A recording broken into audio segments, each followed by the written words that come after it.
पूरी class physical strength का exam दे रही है। इसे पास करने के लिए सबने टीचर से स्टिमुलेंट्स खरीदे। सबने सिवाय हमारे एमसी के। वो इन महंगी ड्रग्स को अफोर्ड नहीं कर सकता था। जब एग्जाम शुरू होता है तो बाकी लोग मैजिक रिस्ट वेट्स के साथ मुश्किल से 30 पुलअप्स कर पाते हैं। वो पूरी कोशिश करते हैं, पर ये उनकी लिमिट है। जब हमारे एमसी की बारी आती है, टीचर उससे बदला लेने का सोचता है क्योंकि उसने स्टिमुलेंट्स नहीं खरीदे थे, और वो मैजिक ब्रेसलेट्स का वजन कई गुना बढ़ा देता है। मगर इससे एमसी रुकता नहीं। वो आसानी से 100 पुलअप्स कर लेता है और सबको जलील कर देता है। वो समझ ही नहीं पाते कि इस ब्रोकन लूजर ने उन सबको पीछे कैसे छोड़ दिया, और ये है उसे ऐसी ताकत कैसे मिली। जॉन एक बिल्कुल नीचे दर्जे का ई रैंकर था जिस पर बहुत कर्ज था। अपनी होपलेस जिंदगी ठीक करने के लिए आखिरी चीज जो उसने की वो थी एक डीमन को समन करना जो उसे अमीर और ताकतवर बना सके। हालांकि शैतान के साथ डील ऐसी नहीं होती। ये बात उसे तब पता चलती है जब आसमान से एक बिजली गिरकर उसकी पैथेटिक जिंदगी वहीं खत्म कर देती है। कुछ लम्हों बाद वो सिरदर्द के साथ उठता है क्योंकि उसका एक जरूरी प्रोजेक्ट अभी बाकी है। जब हमारा लड़का अपना रिफ्लेक्शन देखता है तो वो अपना चेहरा देखकर शॉक रह जाता है। आसमान में उस बड़े सफेद दरख्त को देखकर वो सोचता है कि आखिर हो क्या रहा है। तभी एक पुरस्तान मखलूक उसे समन करने पर मुबारकबाद देती है और ठीक 3 ख्वाहिशात पूरी करने का कहती है। इससे वो थोड़ी देर के लिए घबरा जाता है और फाइनली उसे रियलाइज होता है कि वो दूसरी दुनिया में भेज दिया गया है।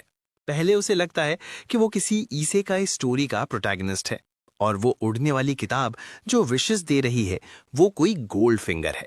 3 विशेस को कम समझकर वो दिमाग लगाता है और पहली विश में ही 10 और विशेस मांग लेता है। ये सुनकर डिमोनिक बुक एक्साइटेड हो जाती है, जब उसे फौरन समझ आ जाता है कि ये उसका ओरिजिनल समनर नहीं है। डीमन अपनी असली शक्ल में आ जाता है जब उसे एहसास होता है कि जो की बॉडी में एक नई रूह आ गई है। हमारा लड़का कंफ्यूज है और उस मॉन्स्टर को देखकर उसकी पैंट गीली हो रही है, जो उसे बताता है कि उसने बॉडी की असली रूह को खा लिया है और उसे इस बॉडी पर कब्जा करना था। वो जल्दी समझ जाता है कि वो गलत दुनिया में आ गया है। वो वहां से भागने की कोशिश करता है, फिर भी डीमन चुटकी बजाता है और फौरन उसकी बॉडी को आग लगा देता है, क्योंकि कॉन्ट्रैक्ट तोड़ने का सोचना भी उसे एंडलेस दर्दनाक सजा देगा। उसकी चीखें गलियों में गूंजती हैं और डीमन सोचता है कि इस ड्रामा को खत्म करने का वक्त आ गया है, क्योंकि ये लड़का वाकई उतना ही पैथेटिक था जितना उसने सोचा था। तभी कॉर्पोरेट बैकग्राउंड से आने वाले हमारे प्रोटैगनिस्ट को एक आइडिया आता है। वो दावा करता है कि ये कॉन्ट्रैक्ट ब्रीच करना नहीं माना जाएगा अगर डीमन की सजा उसके लिए अपना काम करना नामुमकिन बना दे। एक आम इंसान को अपने साथ नेगोशिएट करते सुनकर डीमन को दिलचस्पी होती है, जो मुस्कुराता है और कहता है कि अगर मुमकिन होता तो वो अब तक जबरदस्ती उसकी बॉडी पर कब्जा कर चुका होता। वो कॉन्फिडेंस से कहता है कि ये सिर्फ उसकी विल पावर का टेस्ट था और उसने खुद को वर्दी साबित किया है। उसकी बोल्ड बात सुनकर डीमन हंस पड़ता है और ऐलान करता है कि वो पहला इंसान है जिसने खुद शैतान के साथ डील करने का सोचा। अचानक उसे कॉन्ट्रैक्ट साइन करने का मौका मिलता है और डेमन एग्री करता है कि अगर वो सिर्फ अपनी एक विश पूरी कर ले तो वो उसे नई शुरुआत देगा। लेकिन वो कमीना अपनी पहली विश ये करता है कि उसे 1000 और विशेस मिल जाए। डेमन उसे कहता है कि उसके पास एक्सेप्ट करने के अलावा कोई चारा नहीं, क्योंकि वरना वो डेड ही समझो। मजबूरी में वो अपने नए बॉस को कहता है कि डील पक्की है और अपनी रूह के साथ कॉन्ट्रैक्ट साइन कर देता है। अगली सुबह वो फाइनली अपने अपार्टमेंट पहुंचता है। वो ऐसा लग रहा है जैसे कोई ड्रग एडिक्ट हो जिस पर कुत्तों ने हमला किया हो। उसका नया बॉस कॉन्ट्रैक्ट खत्म होते ही भाग गया, लेकिन वो बर्दाश्त करने का फैसला करता है क्योंकि वो अब प्रैक्टिकली एक गुलाम है। जैसे ही वो अपार्टमेंट में दाखिल होता है वो देखता है कि जगह बिल्कुल टूट चुकी है और अंदर कोई नहीं है। अचानक वो खून से साइन किया हुआ एक कर्ज का नोट उठाता है और सोचता है कि आखिर उसकी फैमिली के साथ मसला क्या है। तभी उसे पीछे से एक जोरदार आवाज आती है और उसके सर पर मेटल बैट से मार पड़ती है। हमला करने वाला उस पर कॉल इग्नोर करने के लिए चिल्लाता है, लेकिन उसका साथी कहता है कि बच्चे को मार ही ना डालना। उसका दोस्त वार्न करता है कि ये लड़का डेंजरस हो सकता है क्योंकि वो एक ओरेकल है। कंफ्यूज्ड और गुस्से में हमारा हीरो पूछता है कि वो कौन है, और ब्लॉन्ड आदमी सीधा उसके चेस्ट पर किक मारकर जवाब देता है और पूछता है कि उसकी यूजलेस माँ कहाँ है। फिर वो बंदा उसे जलील करता है कि उसकी माँ पागल है जो उस जैसे निकम्मे बेटे का कर्ज उतारने में खुद को खत्म कर रही है। वो मजाक उड़ाता है कि उसकी माँ को ये रियलाइज नहीं होता कि वो हमेशा कचरा ही रहेगा, और उन दोनों को वेस्ट ऑफ ऑक्सीजन कहता है। अचानक जो को अपना बचपन याद आता है, जब उसने अपनी माँ से कहा था कि वो अब लूजर नहीं बनना चाहता। उसने एक बुरा ख्वाब देखा था जहां उसकी माँ ने इतना काम किया कि थकावट से मर गई, और उससे डर था कि ये किसी दिन सच हो सकता है। जब उसने पूछा कि अगर वो ऑरेकल के तौर पर अवेकन नहीं हुआ तो क्या होगा, तो उसकी माँ ने छोटे चैन को कहा कि फिक्र करना छोड़ दो। उन्होंने कहा कि अगर पूरी दुनिया भी खिलाफ हो जाए वो हमेशा उसके साथ रहेंगी, और उसे खुद पर यकीन रखने को कहा। वापस प्रेजेंट में वो गुस्से से भर जाता है और ब्लॉन्ड आदमी के मुंह पर तेजी से मुक्का मारता है। जब वो स्कमबैग दूर जा गिरता है, उसका साथी एक जोरदार आवाज सुनता है और कहता है कि रुक जाओ, इससे पहले कि बच्चा मर जाए। लेकिन वो देखता है कि उसकी अपनी बॉडी ही उड़ गई है। धूल हटने के बाद उसका चेहरा इतना खराब लग रहा है कि प्लास्टिक सर्जरी भी अब उसी ठीक नहीं कर सकती। ये देखकर दूसरे दोनों उसके ऑरा में अचानक तब्दीली को घूरते हैं और सोचते हैं कि शायद उसका रियल टाइम ब्रेक थ्रू हो गया है। इसी दौरान हमारा लड़का उन्हें घूरता है और कहता है कि अपना गंदा मुंह बंद रखें। ये फैसला करते हुए कि इस ई रैंक ब्रैट को सबक सिखाना होगा, गूंज उनसे कहता है कि टांग वगैरह तोड़कर उसे होश में लाने का वक्त आ गया है। हमारा लड़का समझ जाता है कि वो उसकी पावर की बात कर रहे हैं और अंदाजा लगाता है कि वो उससे हायर लेवल के होंगे। जैसे ही गोन अपना पाइप ऊपर से घुमाता है, जो उसे स्लो मोशन में देखता है और आसानी से हट जाता है। फिर वो उस गोरिल्ला के पीछे आ जाता है और अपने घुटने से उसके मुंह पर वार करता है। उसकी खतरनाक किक उस बेवकूफ को उड़ा देती है। उसके बाद उसका साथी पीछे से हमला करता है, ये सोचते हुए कि एक आम ई रैंक इतना जाइल कैसे हो सकता है। आदमी सोचता है कि जो उसे देख नहीं सकता, इसलिए वो उसकी कुछ रिब्स तोड़ने का निशाना लेता है। हालांकि बदले में उसकी अपनी ही रिबकेज एक राउंड हाउस किक से टूट जाती है। जैसे ही उसे रात के कचरे की तरह बाहर फेंका जाता है, उस आदमी को यकीन नहीं आता कि ये हो क्या रहा है। वो आदमी हमारे लड़के से रहम की भीख मांगता है, क्योंकि वो सिर्फ लीनू के ऑर्डर्स पर पैसे लेने आया था। ये सुनकर वो लोन शार्क को कहता है कि अपने बॉस को बता देना कि उसे वक्त पर पैसे मिल जाएंगे, तो वो ठंड रखे और उसकी जिंदगी से निकल जाए। गोन्स उसकी बातों से कांपते हैं और जल्दी से दरवाजे से भाग जाते हैं। तभी जो डीमन से पूछता है कि क्या वो वहां है, और गोल्ड फिंगर हैरान है कि ये एमेच्योर उसकी प्रेजेंस को महसूस कर पाया। वो जवाब देता है कि वो अपनी ताकत को उसकी बॉडी में तेजी से फील कर सकता था और डीमन उसे मदद के लिए शुक्रगुजार होने को कहता है। हमारा लड़का उसे बॉस बुलाकर मक्खन लगाता है और कहता है कि अगर वो उसकी पावर उधार ले ले तो उसे किसी से डरने की जरूरत नहीं। ये बात डीमन को चिढ़ाती है, क्योंकि एक मामूली इंसान को उस ताकत को यूज करने का सोचना भी नहीं चाहिए, जो लिमिट से ज्यादा यूज करने पर उसकी जान ले सकती है। जो ये सुनकर शॉक होता है और बॉस से पूछता है कि अगर वो स्ट्रांग नहीं है तो वो विशेष कैसे पूरी करेगा। गोल्ड फिंगर यकीन दिलाता है कि वो रिवॉर्ड से ताकतवर बन जाएगा, लेकिन उसे अभी के लिए अपनी पावर यूज करना भूलना होगा। हमारे हीरो ये सुनकर काफी मायूस होता है, लेकिन गोल्ड फिंगर अपने आप पे सोचता है कि ये पागलपन है कि उसने पावर को कितने अच्छे से यूज किया। इससे वो सोचने लगता है कि क्या जो छुपे तौर पर उसका फेटेड पार्टनर है। उसके बाद वो बॉस से अपनी दूसरी विश और आगे क्या करना है इस बारे में पूछता है, लेकिन डीमन बस उसे कहता है कि भूल जाओ और जो दिल करे वो करो अभी के लिए। ये सुनकर वो आह भरता है, क्योंकि इस नई दुनिया के बारे में सीखने के लिए बहुत कुछ है और ऐसा लगता है कि उसकी नई बॉडी इतनी काम की नहीं होगी। वो जो का फोन निकालता है ताकि देख सके कि लड़के की लाइफ असल में कैसी थी। पहले वो नोट करता है कि उसे फैमिली से कोई कॉल या मैसेज नहीं आया, लेकिन जब वो बहन का टेक्स्ट खोलता है तो वो बिल्कुल हैरान रह जाता है। उसने काफी देर पहले मैसेज किया था कि जल्दी आओ, क्योंकि उनकी माँ कोमा में चली गई हैं। बाद में हॉस्पिटल में वो दरवाजा जोर से खोलता है। अंदर वो एक लड़की को देखता है जो शायद उसकी बहन है और माँ के बेड के पास फिक्र में बैठी है। उसे रियलाइज करने में थोड़ा वक्त लगता है कि माहौल बहुत ही अजीब है, जो कि समझ भी आता है क्योंकि उसने पहले अपनी बहन को इग्नोर किया था। वो उसके पास जाता है और उस औरत को देखता है जो उसकी माँ है। वो यकीन नहीं कर पा रहा कि उनकी हालत उसकी याद से कितनी खराब है और वो सोचता है कि क्या ये सब जो की गलती है। शर्मसार नजरों से वो अपनी बहन से लेट होने की माफी मांगता है और पूछता है कि माँ कैसी है, लेकिन वो गुस्से में मुस्कुराती है और पूछती है कि इस बार क्या फालतू बहाना बनाएगा। वो पुराने सारे बेहुदा बहाने दोहराती है, ट्रेनिंग और डीमंस को समन करने वाले। अचानक वो उस पर फट पड़ती है। ये यकीन नहीं कर पाती कि वो अपनी माँ को देखने भी नहीं आ सका, जो कोमा में चली गई, क्योंकि उन्होंने उसका कर्ज चुकाने में खुद को हड्डी तक घिस दिया। वो खामोश हो जाता है जब वो कहती है कि उनकी माँ ऑलमोस्ट मर गई थी क्योंकि उसका एंडलेस कर्ज चुकाने के बाद हॉस्पिटल बिल्स के पैसे नहीं बचे थे। सब कुछ निकलने के बाद वो उसे बताती है कि अब बर्दाश्त खत्म हो गया है और उसे एक कार्ड देती है जिसमें उसके 6 महीने के खर्चे हैं और कहती है कि वो माँ का ख्याल खुद रख लेगी। वो कंफ्यूजन में पसीना बहाता है, पूछता है इसका क्या मतलब है, और उसकी बहन सुकून से कहती है कि वो उसके लिए मर चुका है। बाद में बाहर गोल्ड फिंगर उसके डार्क इमोशंस को सेंस करता है और पूछता है कि उस इंसान लड़की की बातें। उससे इतना क्यों चुप है?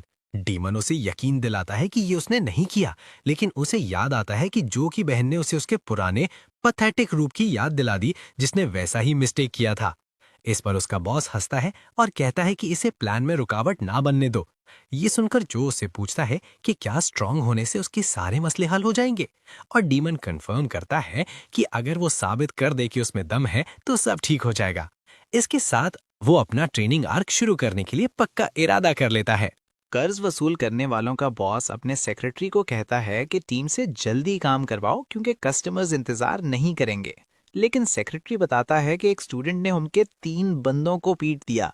ये सुनकर गैंगस्टर को याद आता है कि उसके बंदों ने डेडलाइन से पहले पैसे लेने की कोशिश की और उसकी रेप्यूटेशन खराब की। सेक्रेटरी कहता है कि वो उन्हें सजा देगा, लेकिन वो ये भी समझाता है कि ये सीरियस मसला है क्योंकि स्टूडेंट ने उन बंदों को मारा जो लेवल में उससे काफी ऊपर थे।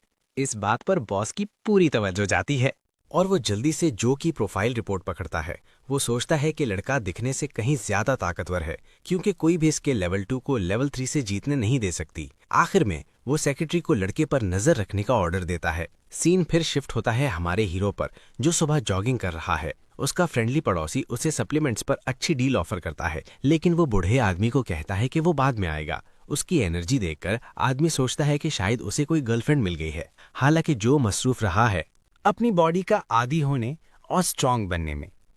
जब से वो डिस्चार्ज हुआ है वो मालूमात इकट्ठी कर रहा है।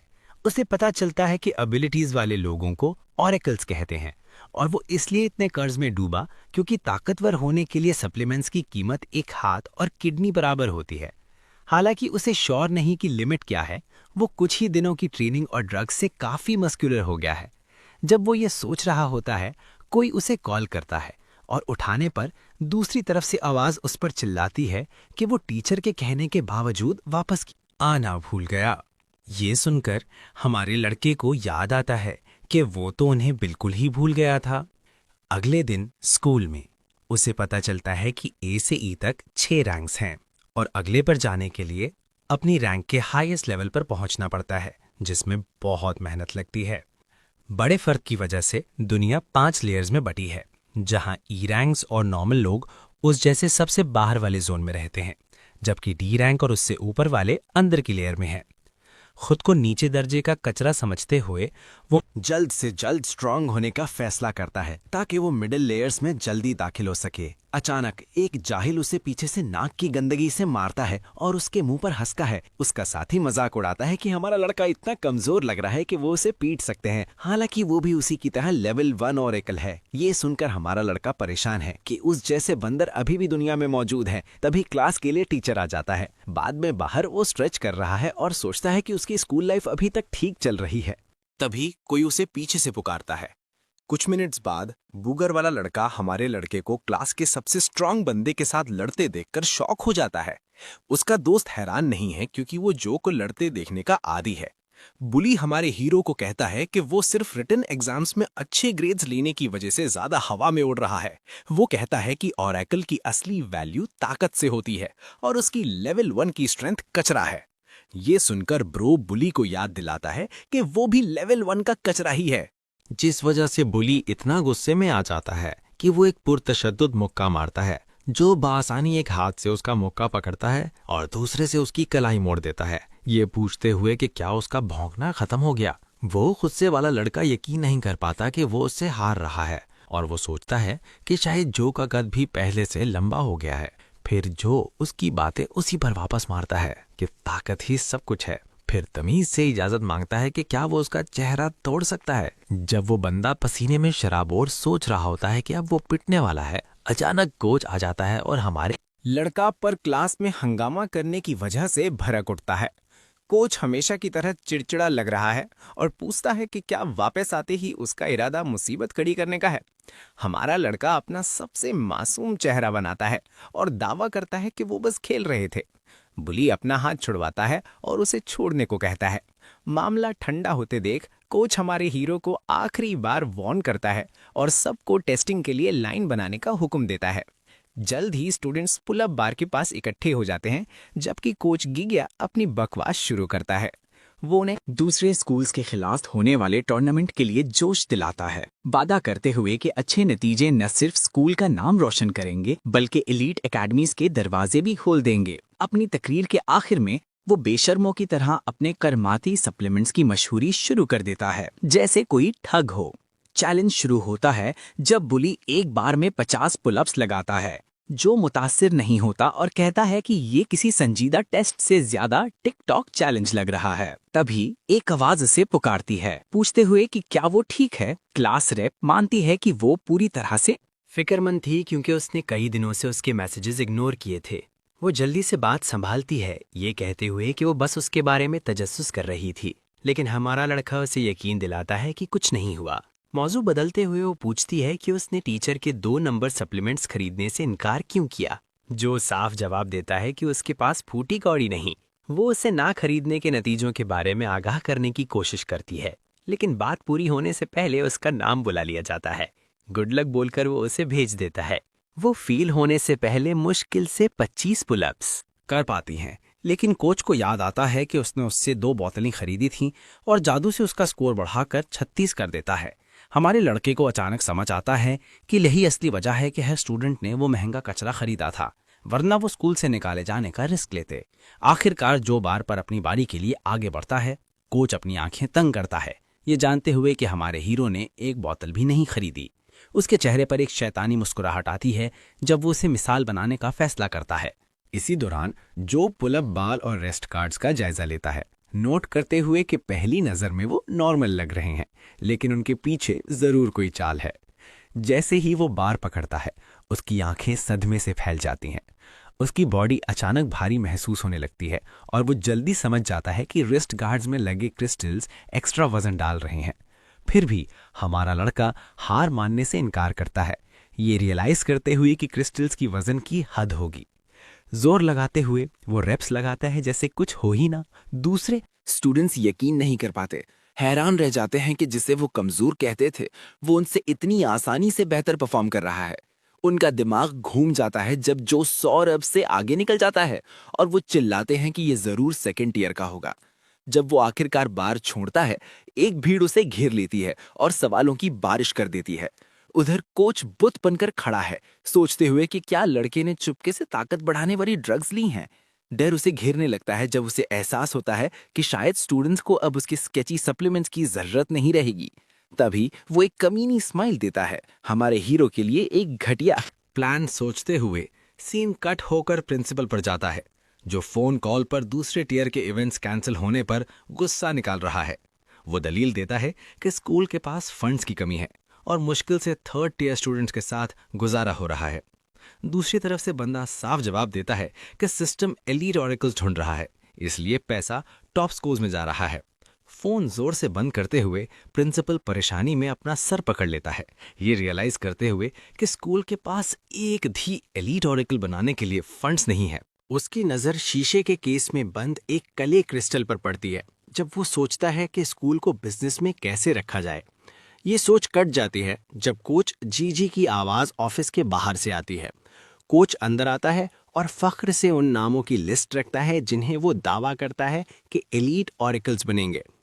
प्रिंसिपल पेपर देखता है और फौरन समझ जाता है कि लिस्ट में हर कोई मुश्किल से 1st ईयर का है, फिर भी कोच उन्हें प्रोडिजीज बनाकर बेच रहा है। फिर कोच कहता है एक स्टूडेंट ऐसा है जो ऑरेकल बनने के लायक नहीं है, और प्रिंसिपल ये बात मान लेता है और पूछता है वो कौन है। कहानी वापस हमारे हीरो पर शिफ्ट होती है, जो प्रिंसिपल के ऑफिस की तरफ जा रहा है और डीमन उसके साथ मंडवा रहा है। वो मनहूस किताब पूछती है कि इस बार उसने क्या पंगा लिया है, लेकिन जो खामोश रहता है। दरवाजे के बाहर खड़े होकर वो याद करता है कि हेडमास्टर की रेपुटेशन कितनी गंदी है और उम्मीद करता है कि इस मीटिंग का अंजाम बुरा ना हो। जैसे ही वो हैंडल पकड़ता है, अचानक उसके सामने आग भड़क उठती है, जिससे वो बिल्कुल हैरान रह जाता है।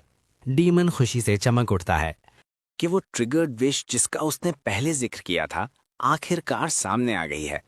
वो जो को ऑर्डर देता है कि वो चीज जल्द ढूंढे, लेकिन जो शिकायत करने लगता है कि टाइमिंग कितनी बुरी है।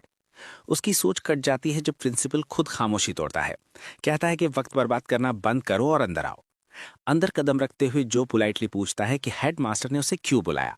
वो आदमी उसका स्कूल रिकॉर्ड देखता है और फिर स्टूडेंट से पूछता है कि उसके ख्याल में ओरेकल बनने के लिए क्या चाहिए होता है। जवाब का इंतजार किए बगैर प्रिंसिपल खुद जवाब देता है। सब कुछ पैसे पर आकर रुकता है।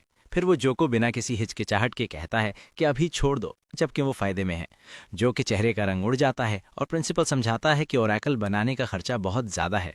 वो जिद करता है कि जो सिर्फ एक कंगाल बच्चा है जो लंबे अरसे तक यहाँ टिक नहीं सकता। अपने दिमाग में वो सोचता है कि कमजोर स्टूडेंट्स को निकालना बेहतर है और वो ट्यूशन फी वापस करने को भी तैयार है।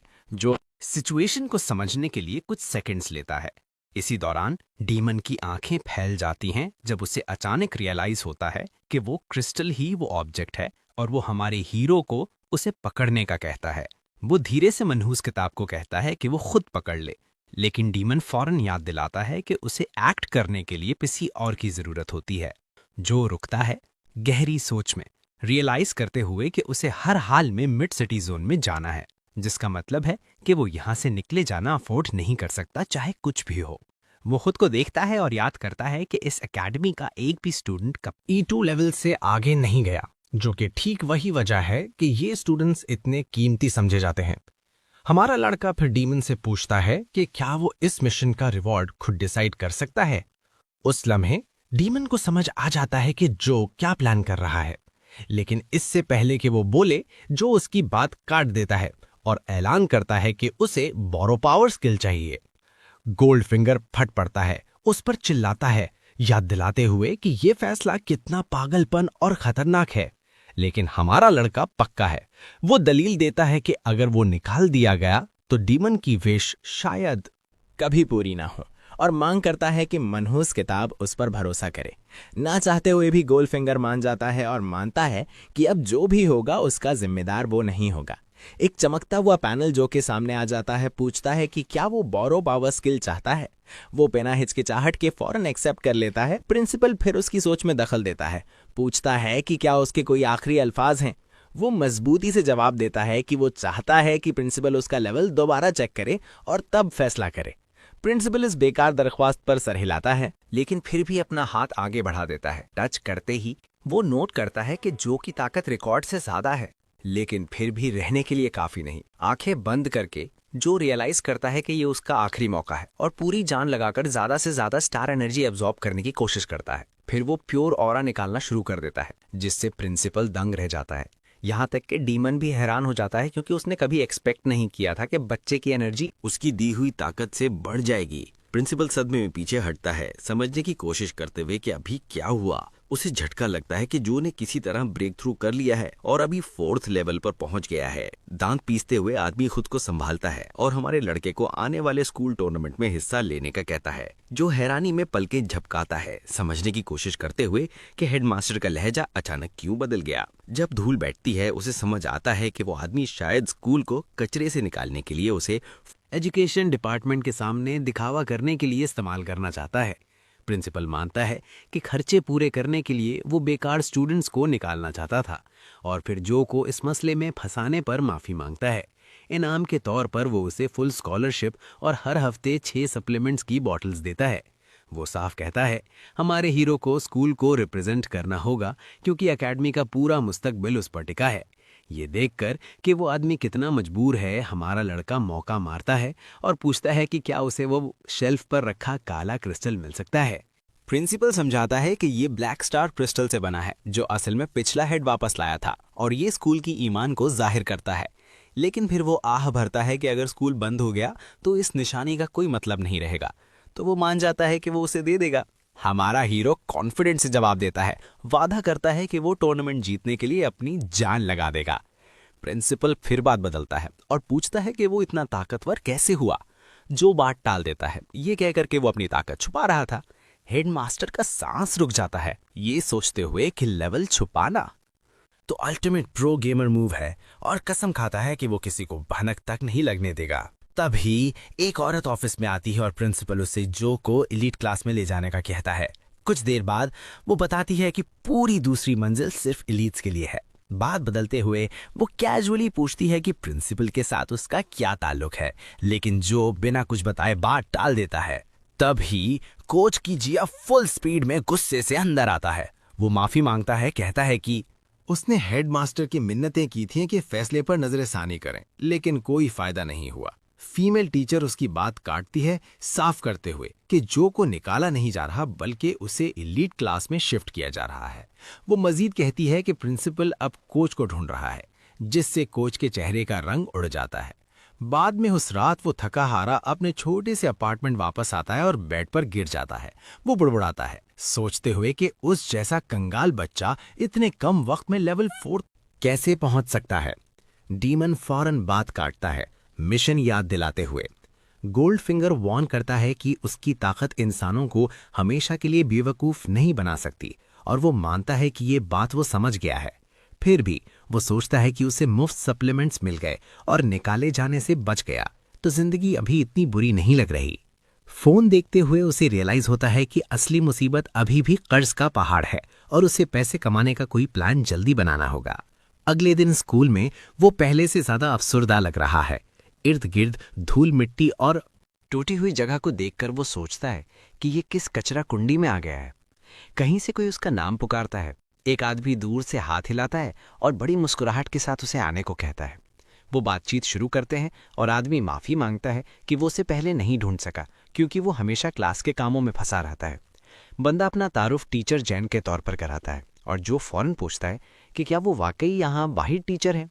जैन अपना सर खुजाता है, मानते हुए कि स्कूल के हालात अच्छे नहीं हैं और सिर्फ वही एडवांस क्लास के लिए असाइन किया गया है। वो बताता है कि वो ट्रेनिंग के लिए सबसे अंदर वाला हिस्सा इस्तेमाल करते हैं, इसीलिए बाहर के हॉल्स में बस धूल जमा हो रही है। दरवाज़ा खोलते हुए टीचर जो को तसल्ली देता है कि फिक्र न करो, फैसिलिटीज़ अभी भी ज़बरदस्त है, यहाँ तक कि वादा करता है कि बोर नहीं होगे।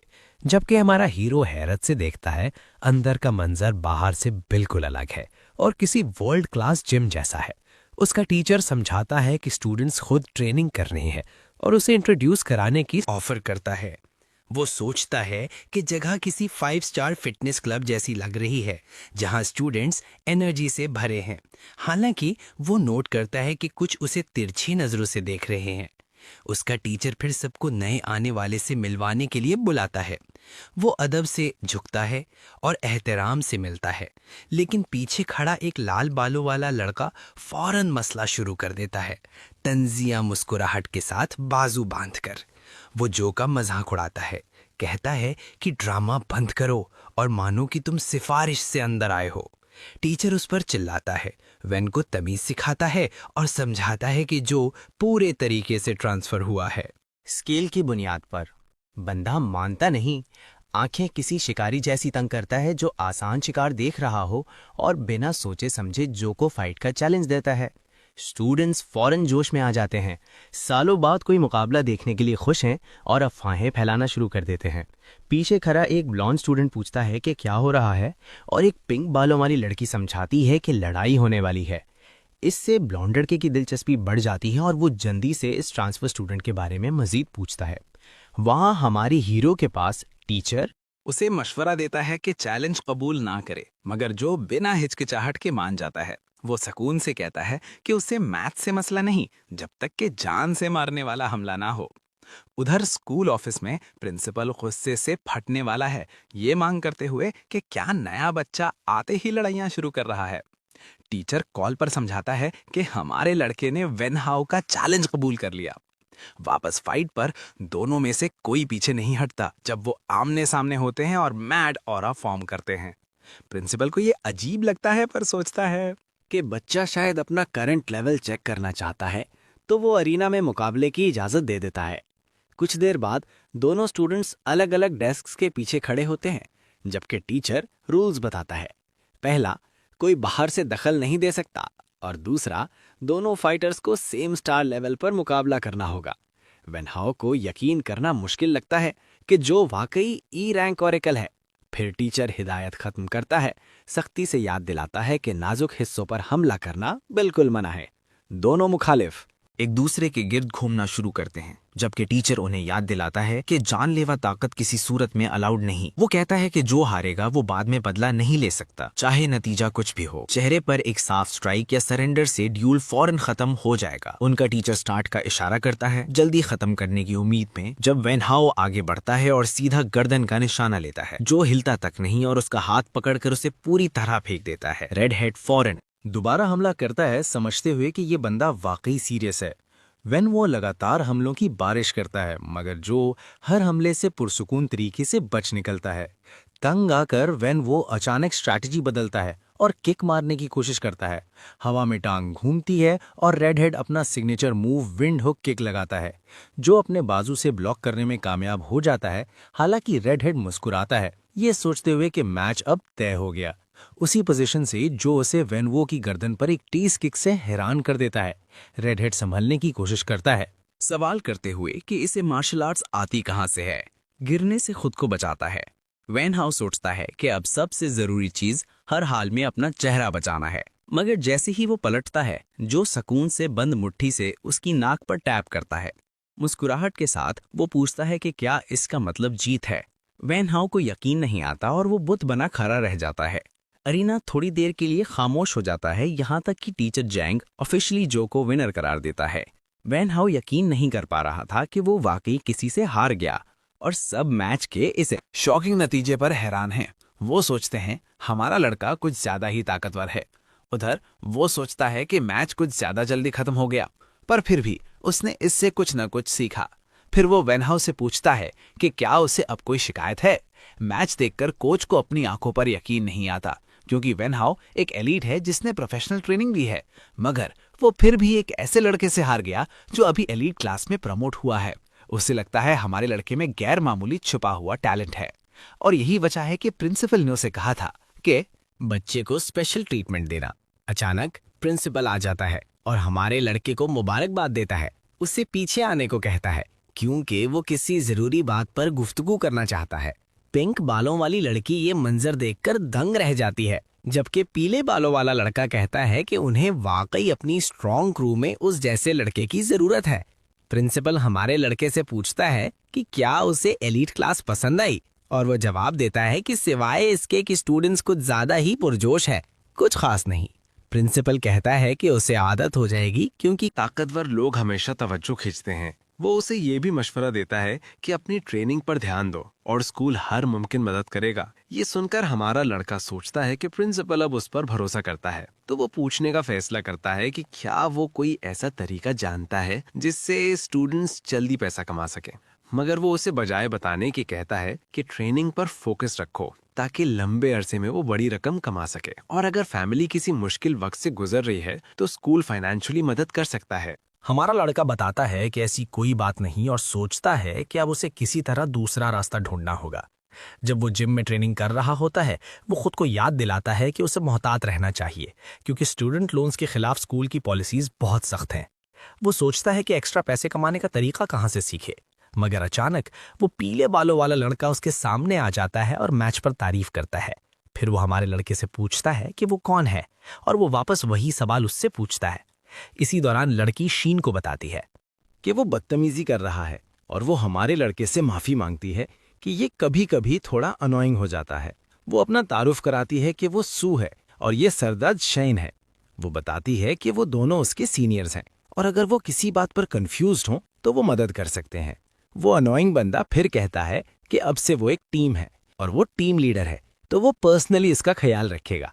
फिर वो हमारे लड़के से उस कॉम्बैट टेक्निक के बारे में पूछता है जो उसने वेनहाउ के खिलाफ यूज की, मगर हमारा हीरो कहता है कि उसे ऐसी किसी टेक्निक्स के बारे में कुछ नहीं पता। लीडर हैरान हो जाता है जब हमारा लड़का बताता है कि वो मूव बस एक रिफ्लेक्स यानी फौरी अमल था। वो कहता है कि वेनहाउ ये जानकर आग बगोला हो जाएगा, और सू जल्दी से कहती है कि वो उसे समझा देगी। वो वजाहत करती है कि कॉम्बैट टेक्निक्स खास सुपर मूव्स होते हैं जो इंसान स्क्रॉल्स या मेमोरी स्टोन से सीखता है, और जितनी ज्यादा महारत होगी वो उतना ही ताकतवर बनता जाएगा। इनकी कई इकसाम होती हैं और स्ट्रॉन्ग फाइटर्स इन टेक्निक्स को अपने लड़ने के स्टाइल में शामिल कर लेते हैं। शैन फिर बताता है कि वेन हॉ ने मैच में D rank combat technique use की थी, जिसे हुक विन के कहते हैं। ये सुनकर हमारा लड़का सोचता है कि यही वजह होगी कि वो किक को ठीक से रोक नहीं सका, और अगर वो ऐसी टेक्निक हासिल कर ले तो उसके जीतने के चांसेस बढ़ जाएंगे।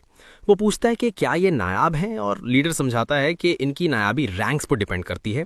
स्कूल उन्हें बेसिक सिखाता है, मगर ताकतवर टेक्निक्स वो सिर्फ 2 शर्तों पर सीख सकते हैं, या तो वो उन्हें खरीदें या कोई उनके साथ शेयर करे, मगर ये वाकई बहुत महंगी हैं।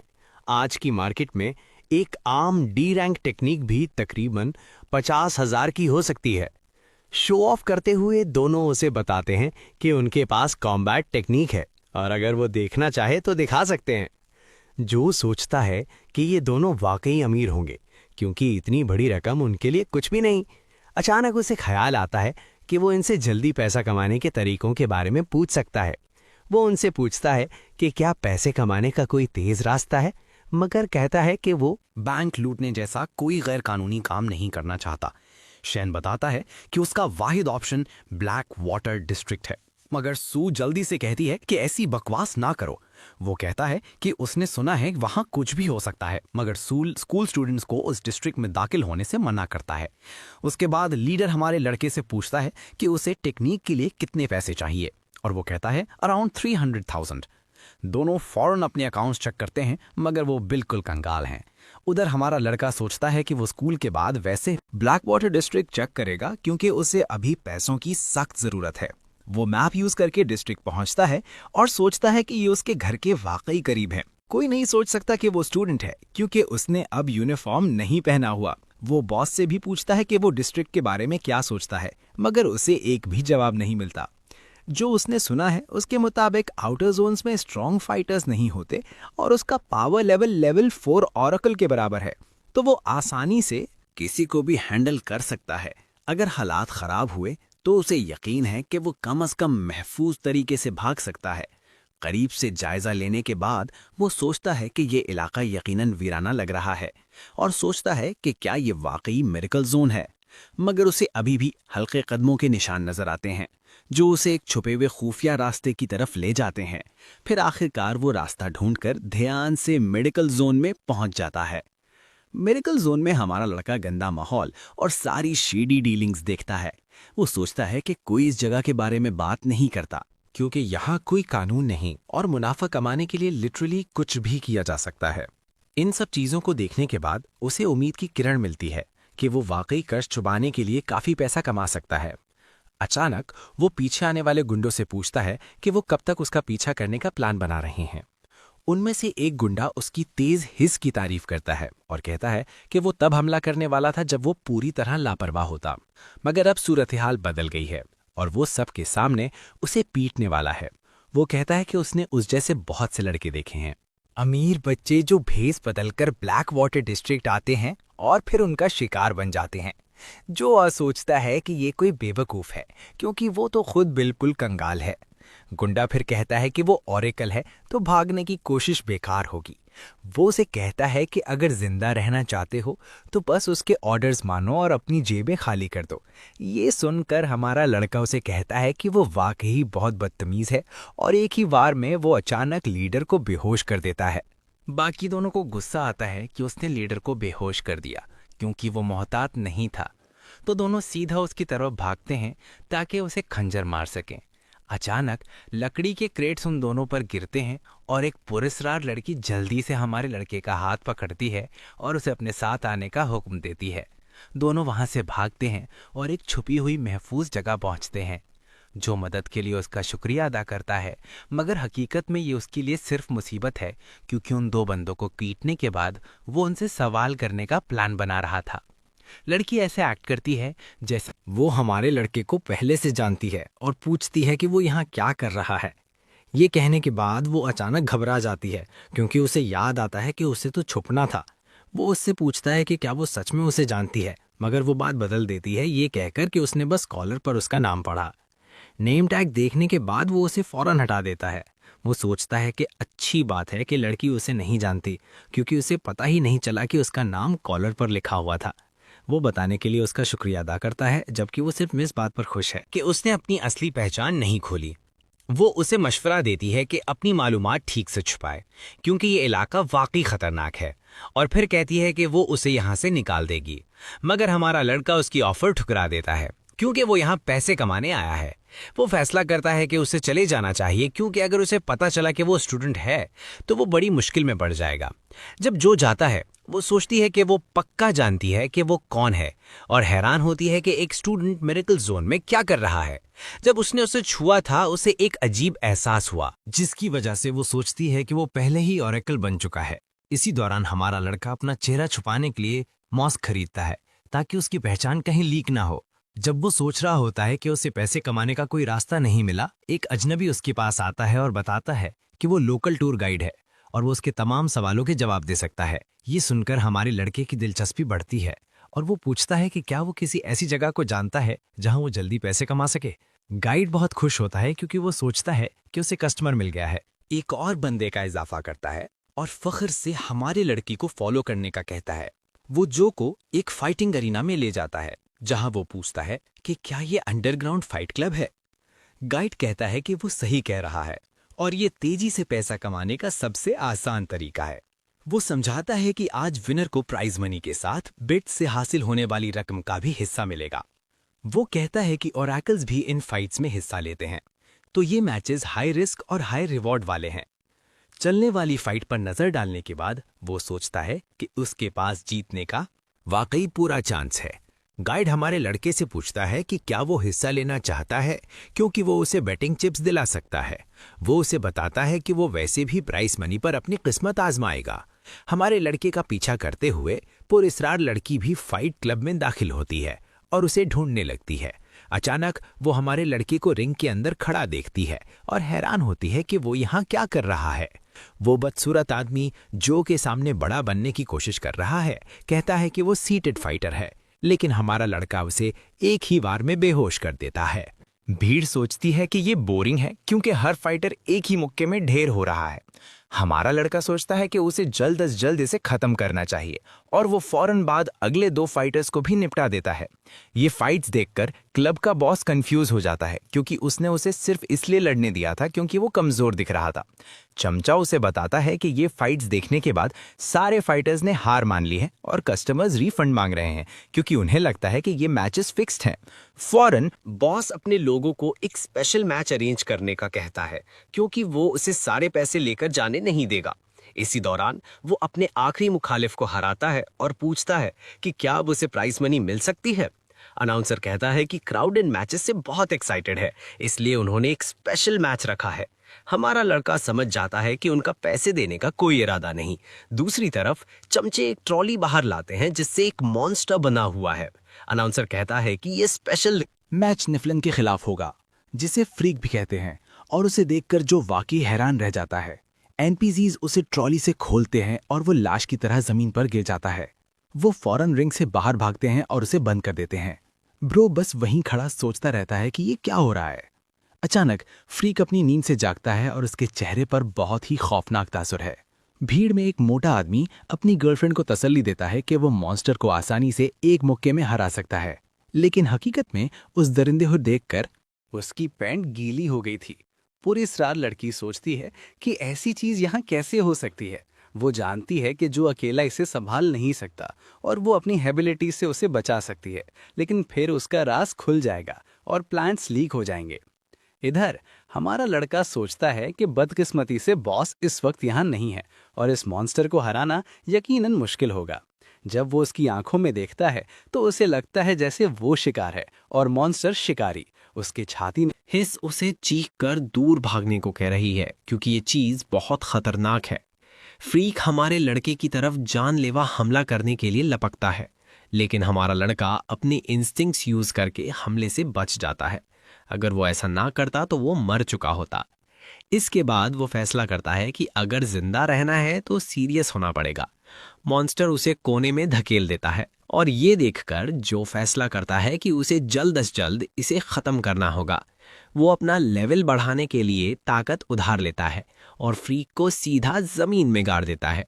मॉन्स्टर वहां बस सिलपा रहता है और वो सोचता है कि फाइट खत्म हो गई, लेकिन वो अचानक दोबारा हमला करता है जिससे वो बामुश्किल बचता है। वो हैरान है कि उसके सबसे ताकतवर हमले का उस पर कोई असर नहीं हुआ और वो जल्दी से दूर हट जाता है क्योंकि वो जानता है कि करीब रहकर वो इसे हरा नहीं सकता। अरीना में इधर उधर भागते हुए हमारा लड़का हमलों से बचता है और कोई हथियार ढूंढता है जिससे वो मॉन्स्टर को हरा सके। फिर वो फ्रीक का नाखून तोड़ता है और इसे खंजर के तौर पर इस्तेमाल करके तेजी से मॉन्स्टर की गर्दन काटता है। ये कट इतना गहरा नहीं कि उसे मार सके, लेकिन अब हमारा लड़का वापस लड़ सकता है। वो जानता है कि वो मॉन्स्टर से कहीं ज्यादा ताकतवर है, इसलिए अगर वो एक बार फिर करीब पहुंच जाए तो उसे मार सकता है। ये सोचकर जो आगे बढ़ता है, लेकिन मॉन्स्टर कुछ पुरस्कार गैस छोड़ता है जो सिर्फ भाप निकलती है। मॉन्स्टर इस धुंध को धोखा देने के लिए इस्तेमाल करता है और हमारे लड़के पर मुख्तलिफ सिमतों से हमला करता है। धुंध के अंदर उसे कुछ नजर नहीं आ रहा और फ्रीक इस मौके का फायदा उठाकर उसे नुकसान पहुंचाता है क्योंकि उसे डर है कि हमारा लड़का उसे मार देगा। जैसे ही वो कोई हरकत करेगा, हमारा लड़का जानता है कि वो ये होने नहीं दे सकता, क्योंकि अगर वक्त खत्म हुआ तो वो मारा जाएगा। वो फैसला करता है कि वो अपनी सारी हिस्से इस्तेमाल करके उसकी लोकेशन पता करेगा और आखिरकार उसे मार देगा। वो सख्त फोकस करता है और फौरन मॉन्स्टर की जगह ढूंढ लेता है। इसके बाद वो उसका हाथ पकड़कर साफ काट देता है। ये वो मौका था जिसकी हमारे लड़के को आखिरी वार करने के लिए जरूरत थी और वो सीधा उस पर झपटता है। लेकिन अफसोस, वक्त खत्म हो चुका है और उसके दिल में दर्द होने लगता है। इसी दौरान मॉन्स्टर इस मौके का फायदा उठाकर उसे निहत्था कर देता है और जानलेवा वार करने के लिए अपनी जबान से हमला करता है। हमारे लड़के ने अभी हार नहीं मानी और वो अपनी हद से आगे जाने का फैसला करता है। वो फिर से ताकत उधार लेता है और मॉन्स्टर की जबान पकड़ लेता है। फिर वो उसे हवा में घुमाता है और दोनों जबड़ों से पकड़ लेता है। वो अपनी सारी ताकत इस्तेमाल करके मॉन्स्टर को चीर देता है और फाइनली मार देता है। इधर कैमरास से देखने वाले ऑफिशियल्स को कुछ समझ नहीं आ रहा कि वो क्या देख रहे हैं। बॉस घबरा कर पूछता है कि क्या नया बच्चा आखिरकार गिर गया, लेकिन उसका चेहरा जल्द ही सफेद पड़ जाता है। अरीना के स्टैंड्स में वो सफेद बालों वाली लड़की फटी आंखों से जो को घूरती है, सोचते हुए कि उसने ये कैसे किया। अभी भी मॉन्स्टर का सर पकड़े हुए वो सीधा कैमरे में घूरता है और सिर्फ उस मौत जैसी घूर ने ऑफिशियल्स के पसीने चुरा दिए। बॉस घबराने लगता है, कोसते हुए कि उसने उस फाइटर को लाने पर दौलत खर्च की सिर्फ इसीलिए कि लड़का उसे मिट्टी की तरह मसल दे। अनाउंसर बात संभालने की कोशिश करता है, जो को मुबारकबाद देता है और कहता है कि इनाम लेने के लिए स्टाफ के साथ जाए। कुछ देर बाद बैक स्टेज पैसों से भरा ब्रीफकेस उसके सामने पड़ा है। ऑफिशियल बताता है कि ये कुल मिलाकर $5 लाख हैं। वो उसे उठाने के लिए हाथ बढ़ाता है, लेकिन बॉस अचानक उसे जोर से बंद कर देता है। एक कमीनी मुस्कुराहट के साथ वो ऐलान करता है कि डील बदल गई है, या तो जो परमानेंट फाइटर बन जाए और पूरी रकम ले ले, या फिर सिर्फ चौथाई हिस्सा लेकर चलता बने। मेरा यार अपनी आंखें तंग करता है और बात दोहराने को कहता है। बॉस चिल्लाता है, कहता है कि उस फाइट के बाद बाकी सारे कॉन्टेस्टेंट्स भाग गए और उसके बेहतरीन फाइटर को सडन हेड लॉस की बीमारी हो गई। हमारा लड़का जवाब देता है कि ये उनकी असली डील नहीं थी। वो उसे याद दिलाता है कि शर्तों के मुताबिक अगर ओपोनेंट रिंग में मर जाए तो फाइटर जिम्मेदार नहीं होंगे। दोबारा पूछने पर कि क्या ये तय नहीं हुआ था, जो का और उस आदमी के चेहरे का रंग उड़ा देता है। आतलाना वाइब्स देते हुए वो पूरी पेमेंट का मुतालबा करता है, वरना अंजाम बुरा होगा। ये सुनकर बॉस उसे धमकाने के लिए बंदूक निकालता है, लेकिन वो पलकें भी नहीं झपकता।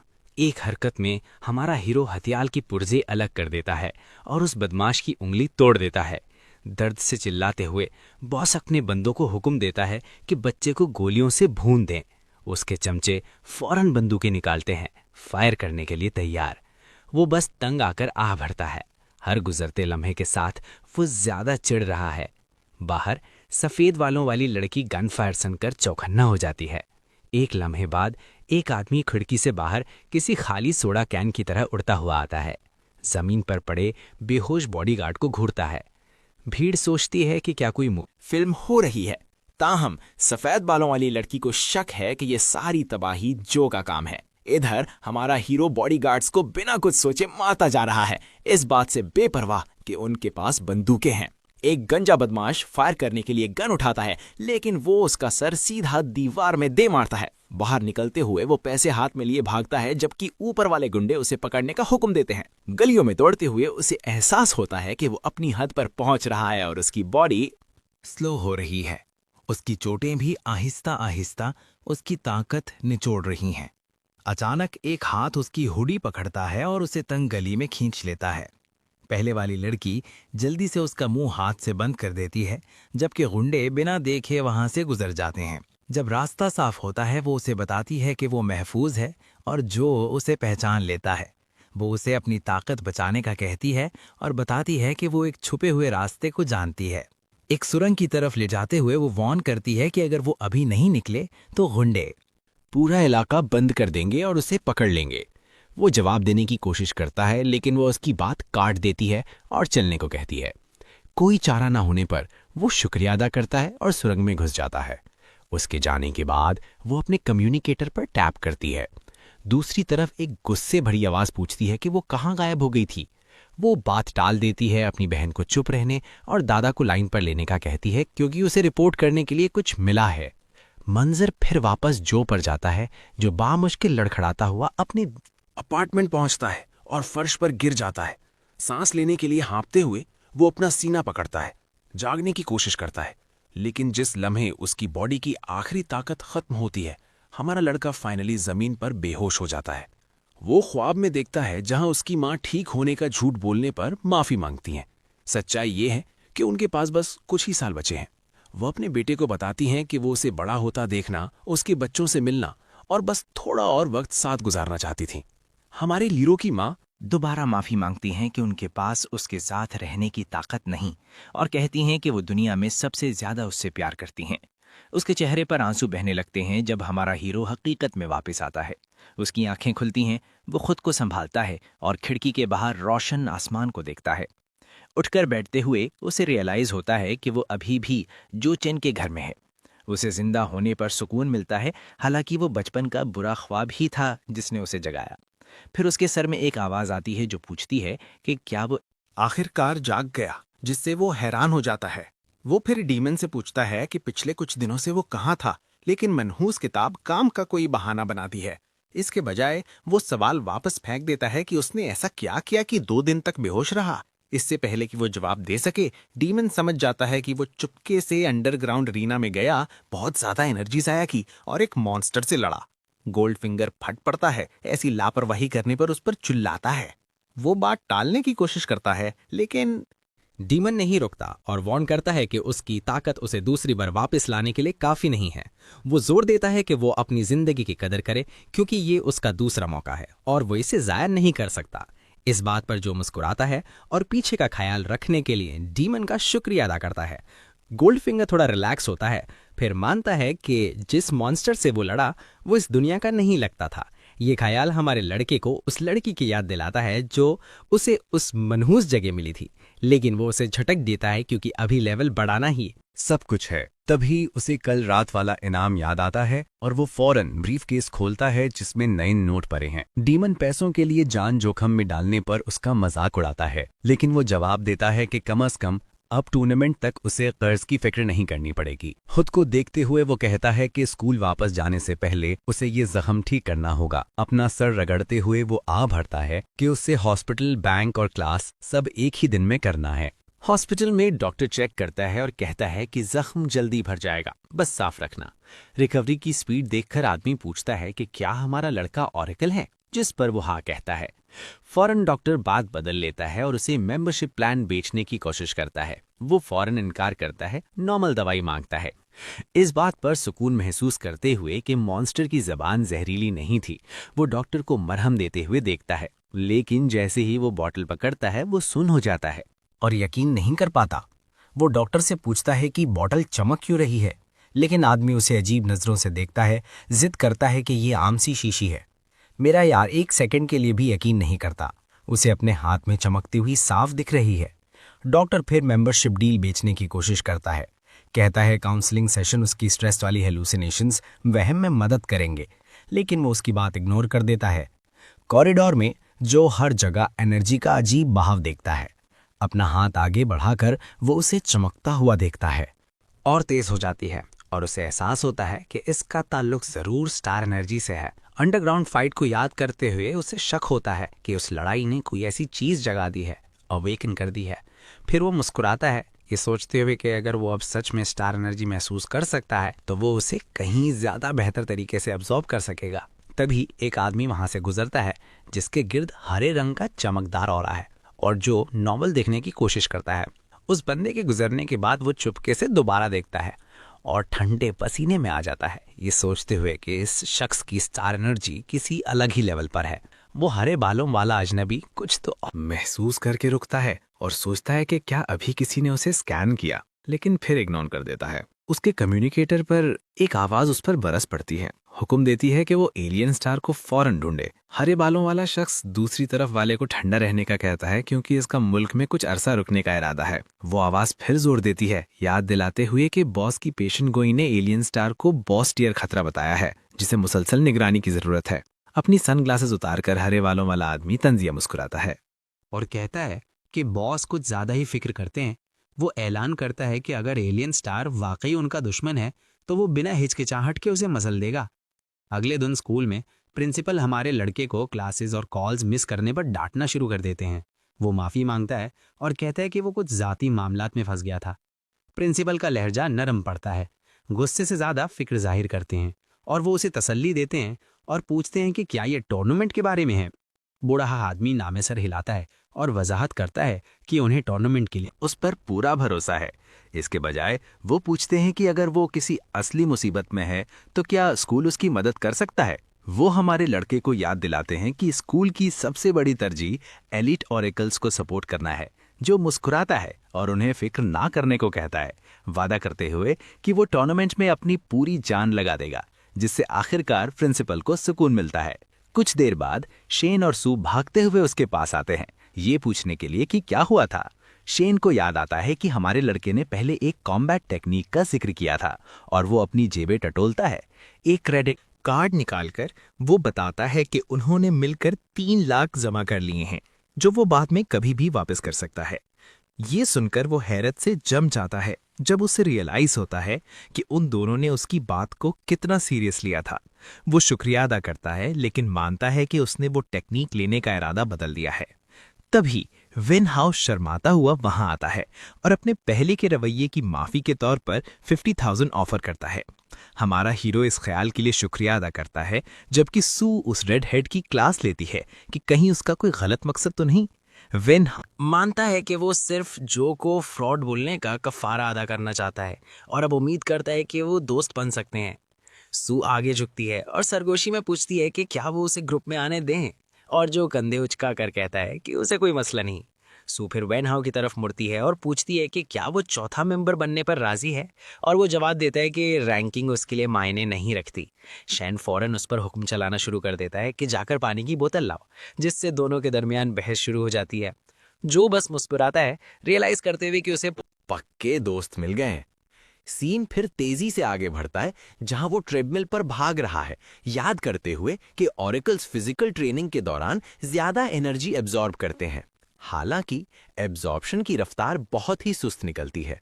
ट्रेनिंग गियर पहनने के बावजूद ज्यादातर एनर्जी जाया हो जाती है। जो समझता है कि यही वजह है कि बहुत से लोग कभी लेवल 1 से आगे नहीं बढ़ पाते, और खुद से कहता है कि उसे जल्दी कोई बेहतर तरीका चाहिए। तभी शेन आता है और डुअल मैच का मशवरा देता है, दावा करते हुए कि ये बोरिंग सोलो ट्रेनिंग से कहीं बेहतर काम करता है। हमारे हीरो को अचानक ख्याल आता है कि शन की बात में दम है, क्योंकि उसने उस लड़ाई के दौरान ही अपनी नई एबिलिटी अवेकन की थी। इस सोच के साथ वो शन को सबको जमा करने का कहता है। कुछ लम्हों बाद शन और सू उस पर मिलकर हमला करते हैं। वो उन्हें रोकता है और नतीजों से मुतमईन होकर उन्हें आराम करने का कहता है। वो बताता है कि उन्हें प्रैक्टिस करते हुए 1 घंटा हो चुका है। जब शन और सू सांस लेने के लिए हाँप रहे होते हैं, सू मानती है कि उसे लगा था वो 1-on-1 फाइट का मजाक कर रहा था, और शन कहता है ये ट्रेनिंग का तरीका इंतहाई असरदार है। फिर वो वेनहाउ की तरफ देखता है कहते हुए, अब इसकी बारी है, और रेडहेड मुस्कुराता है, शुरू करने के लिए बिल्कुल तैयार। ग्रुप को देखते हुए जो नतीजा निकालता है कि थ्योरी दुरुस्त है, क्योंकि सबकी एब्जॉर्प्शन रेट बढ़ रही है और वो तेजी से लेवल अप करेंगे। जहां तक उसका अपना सवाल है, कुदरती तौर पर हाई एब्जॉर्प्शन रेट होने की वजह से वो टेस्ट को मजीद आगे बढ़ा सकता है। इस दुनिया में सप्लीमेंट्स को सेफ रखने के लिए पतला डाइल्यूट किया जाता है, लेकिन फिर भी कमजोर एब्जॉर्प्शन वाले लोगों को इनसे कोई खास फायदा नहीं होता। इसके बरक्स बोरो पावर स्किल किसी भी सप्लीमेंट से 100 गुना ज्यादा गाढ़ी यानी कॉन्सेंट्रेटेड है, और अगर उसने लापरवाही से अब्जॉर्ब किया तो उसकी बॉडी वाकई फट सकती है। लेकिन अगर वो बहाव कंट्रोल कर सकें और धीरे से अंदर लें तो अनसेन स्पीड पर लेवल अप करना मुमकिन हो सकता है। इस जुए को दिमाग में रखते हुए जाओ फौरन स्किल एक्टिवेट करता है और भारी ऑरा निकालता है। एनर्जी की कच्ची ताकत उसे हैरान कर देती है, लेकिन ये समझ आता है क्योंकि एबिलिटी उसे एक ही बार में 2 लेवल्स बढ़ने की इजाजत देती है। खुद को सख्त करते हुए वो एनर्जी को एक पतली कंट्रोल स्ट्रीम में फोर्स करता है और अब्सॉर्ब करना शुरू करता है। उसकी बॉडी दबाव में जकड़ जाती है। हर पट्टा यानी मसल उस बोझ से चीख रहा है। अपनी विल पावर फोकस करते हुए जो नोट करता है कि एनर्जी कितनी तेजी से उसे भर रही है, पहले कभी महसूस किए गए किसी भी चीज से तेजी से। फिर घबराहट होती है और बॉडी फटने वाली लगती है। कोई चारा ना देखकर वो हाथ ऊपर करता है और एक्स्ट्रा एनर्जी खारिज कर देता है। एनर्जी लहरों की शक्ल में निकलती है जिससे उसके दोस्त खुद को बचाने पर मजबूर हो जाते हैं। वो जो देख रहे हैं उस पर यकीन नहीं कर पाते, सदमे में बुड़बुड़ाते हैं कि जो अचानक इतना ओवरपावर्ड कैसे हो गया। तभी गोल्ड फिंगर हाजिर होता है क्योंकि वो हलचल से खींचा चला आया है। डेमन मंजर देखकर जम जाता है। जो पसीने में भीगा हुआ सुकून से बताता है कि उसने पावर अब्सॉर्ब कर ली। डेमन को मुश्किल से यकीन आता है कि लड़के ने ये कर दिखाया, और फिर ऊंची आवाज में सोचता है कि क्या जो वाकई उसका इंतजार किया हुआ सोलमेट है। वो बॉस से पूछता है कि क्या उसने कुछ कहा, लेकिन बॉस बात बदल देता है ये कहकर कि वो बस खुश है कि हमारा लड़का मारा नहीं। शोर शराबा सुनकर कोच भागता हुआ आता है और पूछता है क्या हुआ, और सू बताती है कि ये सारी एनर्जी जो ने निकाली है। कोच स्टार एनर्जी की मिकदार देखकर हैरान रह जाता है और फौरन असिस्टेंट्स को मेजरमेंट डिवाइस लाने का कहता है। हमारे हीरो की ताकत नापने के बाद उन्हें पता चलता है कि वो पहले ही लेवल 3 ओरेकल बन चुका है। पहले तो कोच को अपनी आंखों पर यकीन नहीं आता है, लेकिन फिर वो प्रिंसिपल के ऑफिस की तरफ भागता है उन्हें बताने के लिए, क्योंकि ये बहुत अरसे बाद स्कूल का पहला लेवल 3 ओरेकल है। इसी दौरान स्यू उससे पूछती है कि वो इतनी जल्दी लेवल अप कैसे हुआ और तरीका सिखाने को कहती है। वो बताता है कि ये उस सारी ट्रेनिंग की वजह से है और फैसला करता है कि अगली बार वो ये अकेले में करेगा ताकि मुसीबत ना हो। ये सुनकर तीनों एक्साइटेड हो जाते हैं और प्रैक्टिस की शिद्दत बढ़ा देते हैं। दूसरी तरफ हमारा लड़का बॉस से